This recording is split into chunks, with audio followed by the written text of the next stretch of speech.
Good morning, everybody. It is Monday. It is the start of a new week. It's my birthday, you guys. Guess how old? 57. I'm 57 years old today. Y'all laugh. Y'all get old one day too. 57. So anyway, happy birthday to me. It's my birthday, and the best y'all can give me is Genesis chapter 36. It's 10 with Tim. We go verse by verse, and going verse by verse leads us to Genesis chapter 36 today. 43 verses. Is this the best y'all can give me? Because it's one of those chapters. It is all names. It's all names. I got distracted. I'm still trying to figure out how to say a holibama. A holibama. It's this long list of names. It's the family, the descendants, the nation that comes from Esau.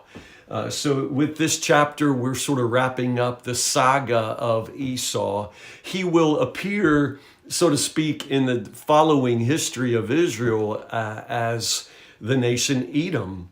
Edom and Israel become the nations that, of course, extend from the brothers Esau and Jacob. So there's a really interesting history between these two brother nations. You with me?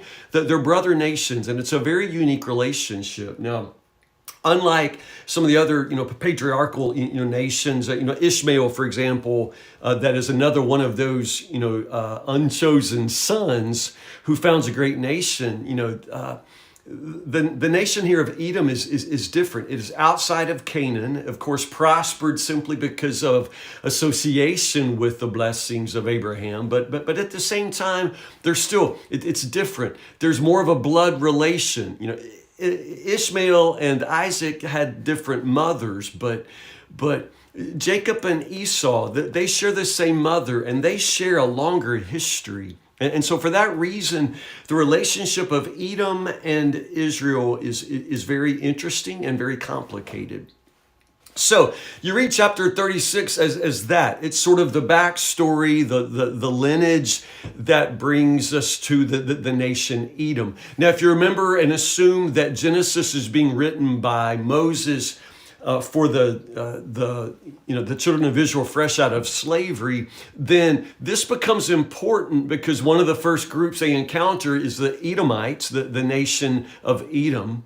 And one of the principles in the Old Testament for the Jews is that they are always supposed to try and show respect for the nation Edom because Edom is your brother. I mean, this is the language in Deuteronomy. This is the language Moses uses. And so this chapter becomes important, for the children of Israel in trying to understand this brother nation, the Edomites, because indeed they are ultimately an enemy nation. Now, I know. It's just 43 verses of names, and you got my permission to browse it. I know some of you just think that's horrible, but I know that you just really aren't all that interested in the tribes that descended from Seir, the Horite, and okay, I get that. But at least understand a couple of things, and I won't take a lot of time today. Understand that all of these names are persons, affected by Esau's one decision to trade his birthright. Do you know what I'm saying? This is what strikes me when I look at chapter 36, and I read every verse. I read it and reread it. I read every name. But that's the conviction that just falls upon me, that there's this ripple effect.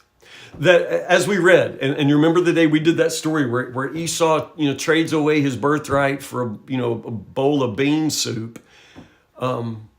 He wasn't thinking about all of these people. It's that ripple effect. All of the ones whose entire lives will be on a different course because of that one decision. And I know that that's a lot of pressure to live with, but you and I don't know what one decision we'll make today that literally could change the lives of our children and grandchildren and great-grandchildren and all the ones that come after us. We don't consider that, but it's the ripple effect. It's the consequences of sin. And Esau's one decision that day affects everything, history, and the lives of all of these people whose names that you don't want to bother to read, and I understand it. But do you at least know what I'm saying? Understand the weight of that, and all of these people Their stories are different because of that one decision that Esau made that day. The only other thing I would want to point out to you, just when you think about the nation of Edom, is sometime in your spare time, or probably eventually, you stay with me, we'll read it together. The Old Testament book of Obadiah. I think it's the shortest book in the Old Testament. And for that reason, most preachers never preach it. I have preached, you can preach the book of Obadiah in one sermon, one single sermon. It's a blistering sermon. The book of Obadiah is a word of prophecy to and against the nation of Edom for their great sin. Now, again, as I say, they're brother nations, and that's the tension, that's the context you have to bear in mind, that they're brothers somehow, Israel and Edom, Jacob, Esau. You never disentangle the way in which these brothers claw and elbow one another. And so ultimately, the book of Obadiah is written because of the great sin of Edom. And that great sin happens in 587 when the Babylonians come in and destroy Jerusalem. And the whole book of Obadiah says that on that great day when Jacob, Israel was plundered, and that's this amazing and devastating Holocaust on the nation of Israel in 587, the great sin of Edom was on that day when their brother was attacked and destroyed. Edom did nothing. That's what the book of Obadiah is about. Edom did nothing. Again, they're brother nations, and that's the point. In the book of Deuteronomy, it says you've got to respect Edom because they are your brother. You got to show kindness to the Edomites because they are your brothers. But then on that day when your brother is attacked, Edom does nothing. And the whole message of the book of Obadiah is just really, really simply, it is a sin to do nothing when somebody else is suffering. I know we think that, hey, I was just a bystander. I was just an innocent bystander. But according to the book of Obadiah and the ongoing history of Edom and Israel, it's not okay. It is a sin to stand back and do nothing when someone else is suffering. And ultimately, that is the blistering judgment against the nation of Edom. When their brother, when Jacob is attacked, when Israel is attacked by the Babylonians in 587, Esau, Edom, they stand back and they do nothing. So chapter 36 is that. It is the story of how Esau becomes a nation, the nation of Edom. A couple of little things. Verse 1 is where it starts out. It says, this is the account of, if you've been reading, as I know you have, in the book of Genesis, that phrase right there always signals a new section. And so that section right there, verses 1 to 8, this is the account of, that's just a quick story of Esau and his children. And then you'll notice there in verse 9, it's a whole new section that begins. This is the account of Esau's descendants. And then what follows, I think, are maybe 4 lists that just sort of lay out the descendants, the kings of Edom, and the clans, the tribes, that sort of thing. So in many ways, Esau becomes a great nation, even though his is the second blessing. It's the lesser blessing. He becomes a great nation. Outwardly, he's going to be a successful man, a man of material wealth, a man of power, understand? A beautiful family.